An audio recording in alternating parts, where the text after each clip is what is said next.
y la persona había tenido esta experiencia con piedra. Entonces, obviamente no estaba siguiendo principios de reducción de riesgos y daños y toda esa experiencia está enmarcada en un contexto súper trágico para esta persona. Entonces no puedes decir que haya sido una experiencia a largo plazo que realmente lo transformara, pero sí es al menos un referente anecdótico de que a nivel fenomenológico pueden llegar a existir estas características místicas aún con el uso de las sustancias más estigmatizadas por la sociedad, digamos. Y eso es muy interesante porque y como una persona que le interesan los temas de drogas, está cerca de esos temas, me suelo encontrar con que existe mucha estigmatización no solo de la gente de afuera, sino de unos usuarios de drogas sobre otros usuarios de drogas. Los que usan esto sí son legítimos, pero los que usan piedra ya no, etcétera. Y eso es problemático, me parece, y por eso lo que tú comentas es muy interesante. Y de acuerdo, y ahora, bueno, ya teniendo en la mesa una idea que nos has dado sobre qué es la psiconáutica, sobre cómo se puede alcanzar, etcétera, qué no es también y demás. Y retomando que hace un momento decías que hace 10 años era impensable que hubiera un montón de actividades relacionadas a esto de la psiconáutica, y hoy en día empiezan a ver. ¿Por qué no nos comentas un poco qué hay y digo, en México, qué ustedes desde Mindsurf, vía Sinapsis, etcétera, qué actividades realizan, pienso, de investigación, de divulgación u otras actividades incluso más directamente relacionadas con la propia psiconáutica? ¿Qué es lo que realizan en México hoy en día que hace 10 años era impensable, digamos? Ok, bueno, quizá primero y principal, bueno, Mindsurf existe desde hace 18 años, o sea, es un proyecto que existe desde el 2002, fundado por Karina Malpica. Pero, saludos a Karina. Sí, por supuesto, sí está viendo esto. Pero lo que realmente fue fundamental es que en los últimos meses creamos un círculo de estudios totalmente virtual, y fue un éxito absoluto en el sentido de que tenemos a 350 personas inscritas en este curso, donde cada mes hay clases en video, apuntes, presentaciones, links con bibliografía, más información. Hay gente que de hecho no puede avanzar porque es demasiada información, ¿no? Entonces hemos creado este curso que es realmente un entrenamiento para capacitarte en los fundamentos esenciales de la psiconáutica, entender esto que estamos hablando, que existen diferentes modelos, que tales modelos han sido históricamente usados con tales sustancias y por lo tanto quizá te convendría voltear a ver los principios que tienen esos modelos cuando a ti se te ocurre experimentar con dicha planta, ¿no? Entonces vas entendiendo cómo funciona la profundidad del set y setting, vas entendiendo el contexto histórico, cultural del uso de estas sustancias, vas entendiendo los discursos relacionados a estas prácticas, ¿no? Y eso es algo que realmente hace varios años se me habría hecho totalmente difícil de creer que hubiera una plataforma que ya directamente ofreciera una información que es muy diferente a lo que encuentras en un blog, porque aquí ya está todo, digamos, curado, de manera que es lo que consideramos, a juicio de varios psiconautas que formamos parte como del núcleo de Mindsurf, es lo que consideramos como lo esencial para iniciarte en este camino, y no que termines en manos de un mal neochamán, usando una sustancia que no tendrías que haber usado porque estabas bajo medicación psiquiátrica, o porque tenías antecedentes esquizofrénicos, o por todas estas cuestiones que la gente sencillamente por falta de acceso a la información debido al prohibicionismo no puede conocer y por lo tanto no puede implementarlo de manera que estas experiencias les resulten beneficiosas. Ok, esto último que comentas me parece importante señalarlo, ¿no? Decías darle información, proveer a los usuarios o a quienes deseen ser usuarios de herramientas para que eviten caer en malas prácticas o en prácticas mal dirigidas, ¿no? Etcétera. Esto es aunque me parece que en Mindsurf no lo dicen abiertamente que es un trabajo de reducción de daños, termina siendo un trabajo de reducción de daños, ¿no? Incluye reducción de riesgos y daños, o sea, es mucho más amplio en el sentido de que hablamos de cosas que normalmente no se hablan en las charlas de reducción de riesgos y daños, ¿no? Pero sí se incluye, y de hecho sí, dentro del equipo hay gente que sí está mucho más especializada en el área de reducción de riesgos.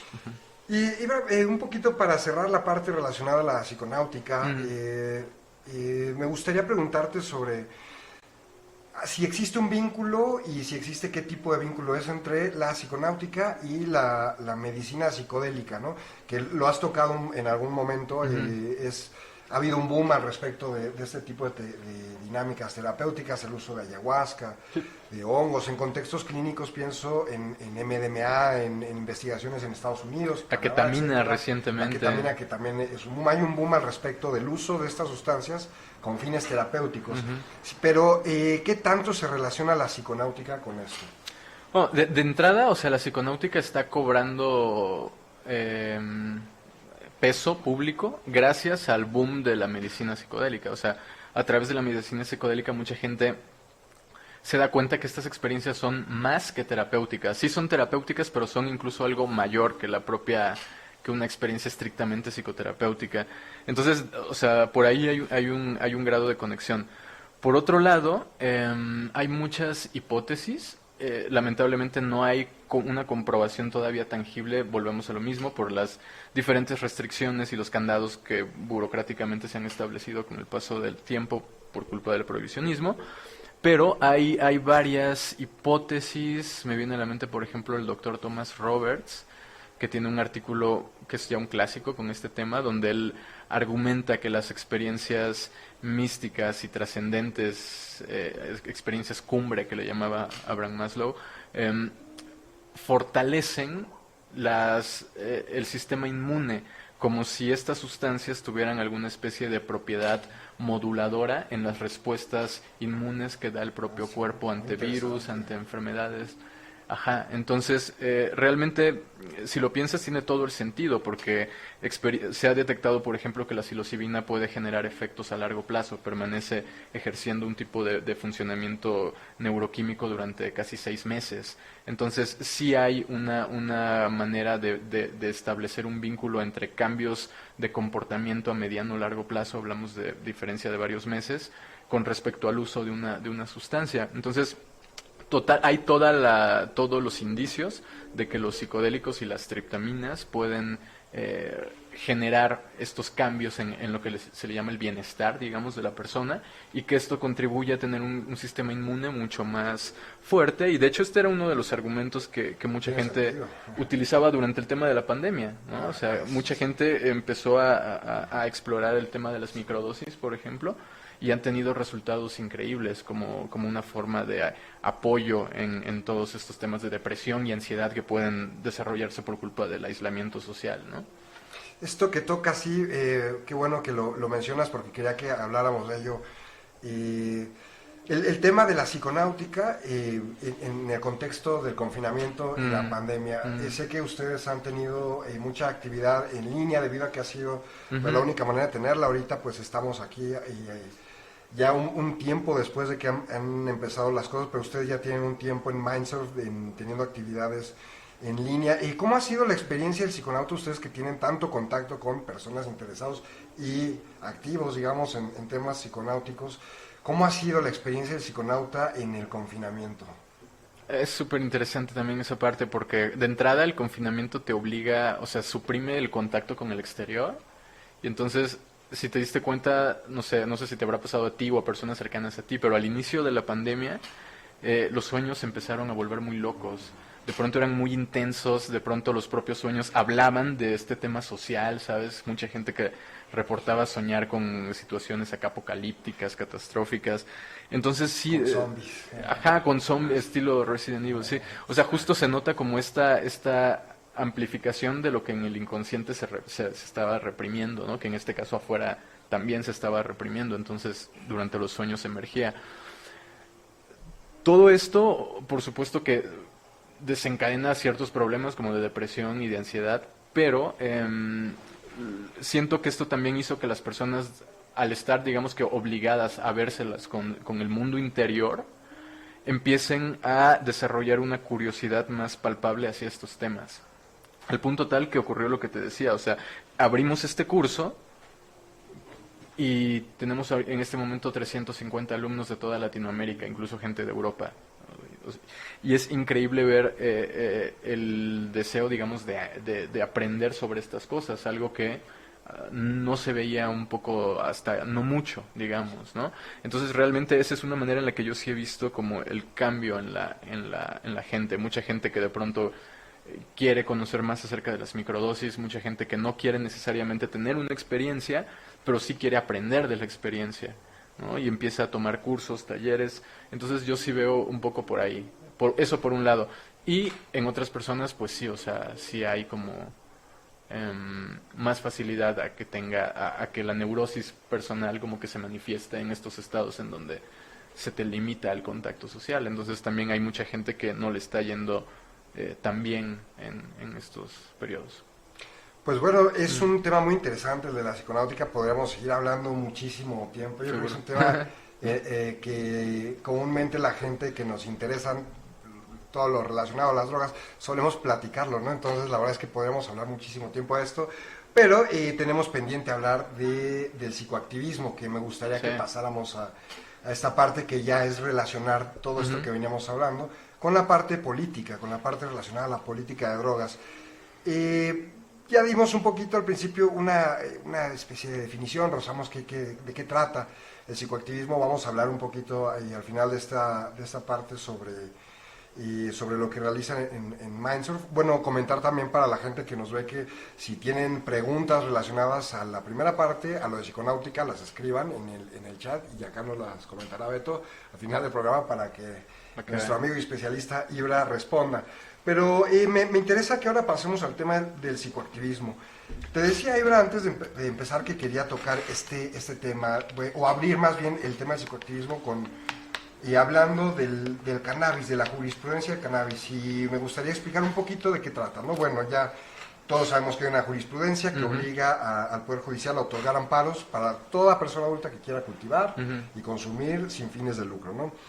Pero algo interesante es la interpretación que hace la primera sala de la Suprema Corte, particularmente en el caso del primer amparo, en el 2015, que lo que dice el ministro Saldívar, que es el que elabora la ponencia, es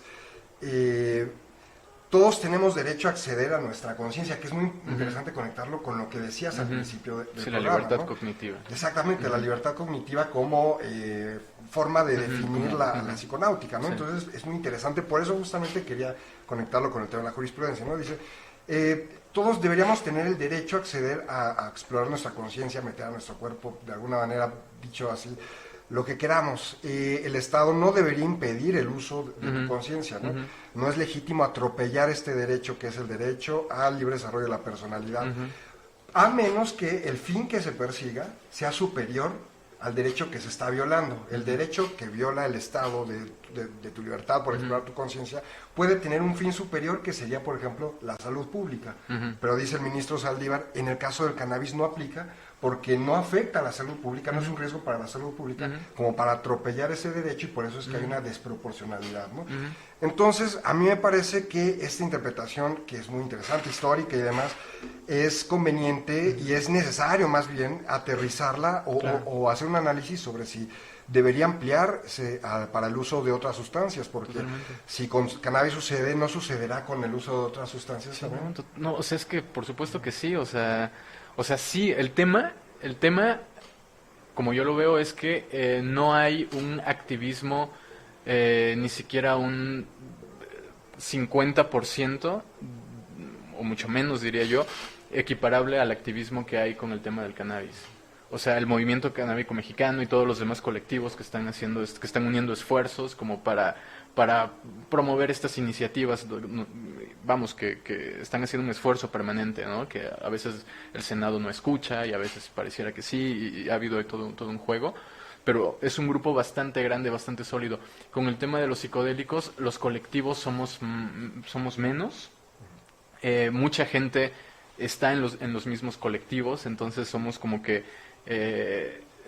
no somos una comunidad tan amplia como en el caso de la comunidad canábica, y eso, a mi parecer, ha limitado la capacidad de que todos estos colectivos actúen de manera conjunta, sino que muchas veces, como tienen identidades propias, se están produciendo esfuerzos independientes. Pero, perdón que te interrumpa, Ibra, porque sí me interesa que platiquemos esto que dices más adelante, el papel de las organizaciones en México, pero la pregunta que te hago ahorita es sobre sobre la interpretación jurídica de esta jurisprudencia, que es